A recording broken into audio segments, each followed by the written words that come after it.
নমস্কার প্রিয় বন্ধুরা, আমরা আজকে নির্বাচন কমিশনে এসেছি। কি জন্য এসেছি ইতিমধ্যে আপনারা সবাই জানেন যে বাংলাদেশ সনাতন পার্টি 9 জুন বাংলাদেশের সনাতনী সম্প্রদায়ের এবং সকল বাংলাদেশের নাগরিকদের অস্তিত্ব রক্ষা এবং মানবাধিকারের লক্ষ্যে, বিশেষ করে বাংলাদেশ সনাতনী সম্প্রদায়ের রাজনৈতিক ক্ষমতায়নের লক্ষ্যে কাজ করে যাচ্ছে এবং 26শে আগস্ট 2022 আমরা আনুষ্ঠানিক আত্মপ্রকাশ করি। এরপরে গত বছরও আমরা নিবন্ধনের জন্য, আপনারা জানেন যে বাংলাদেশ সনাতন পার্টি আমরা আবেদন করেছিলাম। এইবারও আজকে আমরা নিবন্ধনের জন্য আমরা আবেদন করেছি।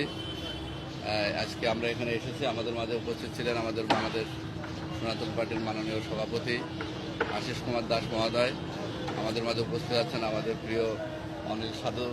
আমাদের উপস্থিত আছেন স্থায়ী কমিটির অন্যতম সদস্য প্রান্তোষ তালুকদার। আমাদের উপস্থিত আছেন বাসুদেব চন্দন, বিকাশ অধিকারী। আমাদের মাঝে উপস্থিত ছিলেন আমাদের দিনের দা, তিনি কুমিল্লা থেকে এসেছেন। আমাদের সুকান্ত